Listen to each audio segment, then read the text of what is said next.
Well, do we want to jump into some sports, John? Let's do it. Let's do it. The first one I wanted to hit for you, John, because I think it's always interesting in the last couple of years now that we've had the portal, has been the chaos that begins, and it starts, well, it even happens, believe it or not, John, it even happens during the season. Some of the guys will just say, hey, look, I'm out. They're giving me no time. I want to move to somewhere else. I want to play football, right? And that is the new free agency at the college level. You jump into the portal. But just this weekend, in a 2-day snap, 50 guys jumped into the portal, some of which were 4- and 5-star recruits, John, that just weren't seeing the field, and they were pretty frustrated. They wanted to get out there. One of them was a cornerback out there for Georgia. There was another one out there who was a LSU quarterback. So there's been some folks that are pretty prominent positions needed by a lot of different schools, and these guys are jumping out of it. But the one thing that I have to, and I'm backpedaling because I was wrong about the portal. I actually think it now, John, after watching it. I still don't like the idea of a guy who just leaves because he can't make it onto the field. Now, on the other hand, if you've got a position and you want to get on the field and you just don't see the light for it, you know what? I think there is some freedom that should go there. And why is it that we have so much more competition this year as far as Alabama had 3 losses, Ole Miss had 3 losses, all these great teams, because the guys that are the second and third stringers are leaving and they're going other places and making them better. And that's really what the portal has been able to do. It's created parity. It's also created opportunity. Yes, I know it makes it a lot more difficult on the coaches and all the recruiting and everything else. And then, of course, you've got NIL on top of all that. But I think that the reality is, John, the portal has actually served the purpose of doing something very, very good for a lot of these players. It's giving them the opportunity to not have to sit there for 3 and 4 years and never get on the field.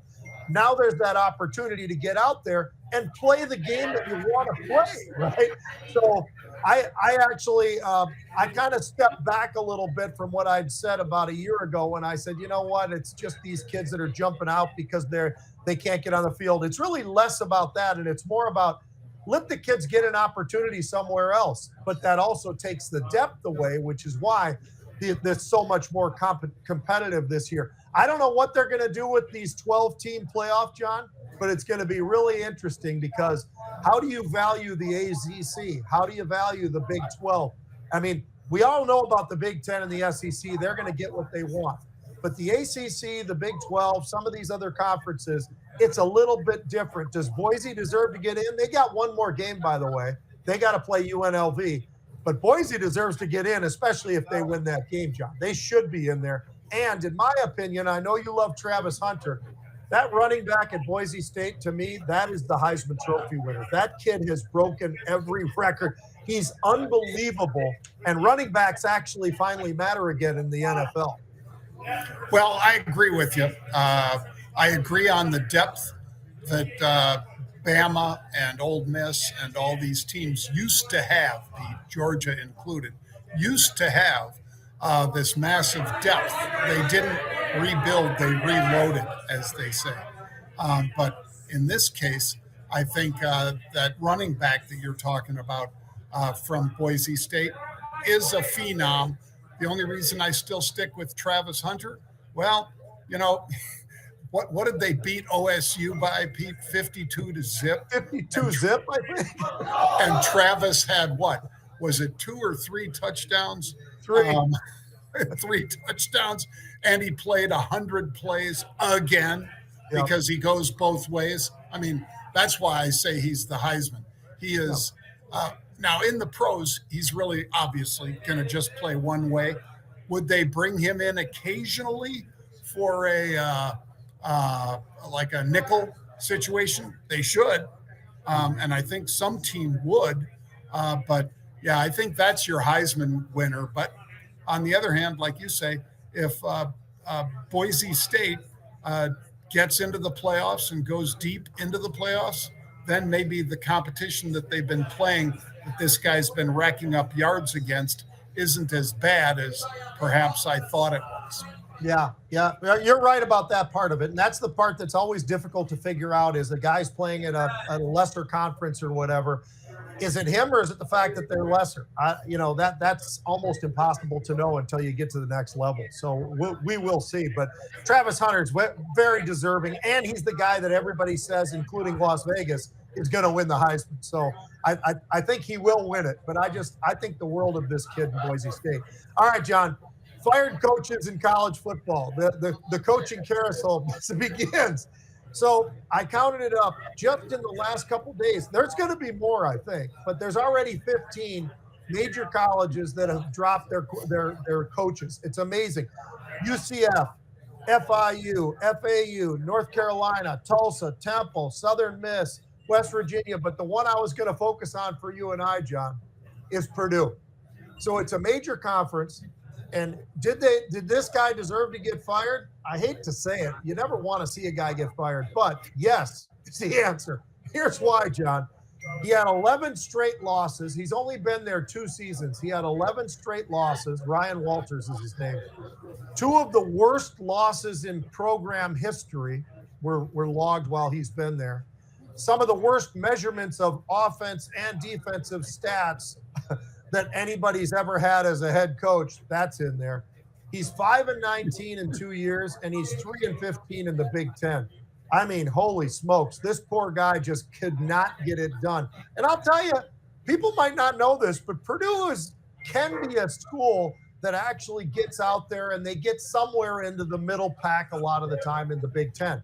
They're at the bottom. They were everybody's, favorite team to play against. You could really stack up the stats, John, because they just don't have it. And you got to make those changes. And the reason you do is, where do you generate the money in college football? I can tell you the answer to that. It's very easy. Football. Basketball, sure. That helps a lot, but it's nothing close to what football does. And you've got to fire these guys, and that's what they're doing. It is not easy. But I'll tell you, the last thing I'll say, John, is how about the GM roles? And did you see what Stanford did over the weekend? Stanford they put Andrew Luck. Andrew Luck is now their general manager of the football team only at Stanford. So, and I looked up one other thing, John. That stadium, they kind of have hidden something at Stanford.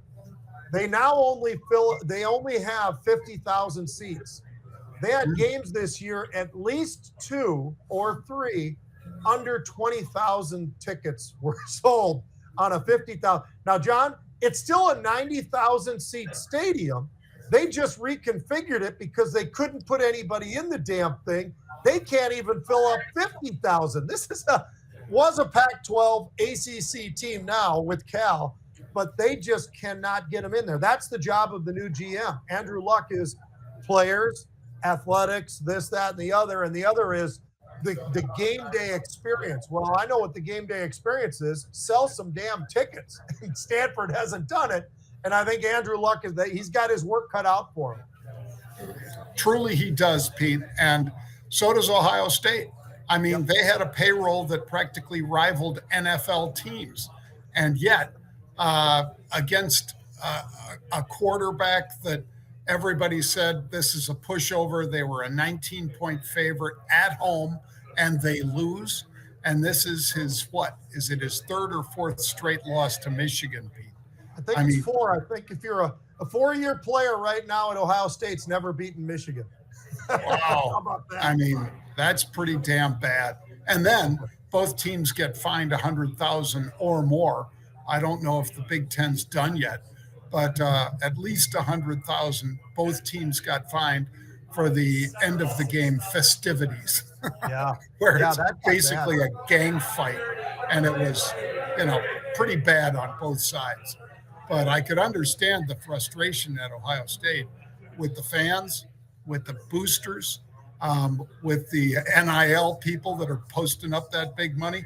They didn't look like a team that needed to have a $22 million payroll to lay an egg like that in their home stadium against their biggest rival. So I'm going to be surprised if Ryan Day's name isn't on that list, Pete, of people that get pushed out the door. You might be right, but I just can't see it. But it could happen because they hate the rivalries. You got to win the rivalries in wherever you are, Auburn, Alabama, Minnesota, and Iowa, whoever it is, you got to win those big rivalries. And Ohio State has not done it.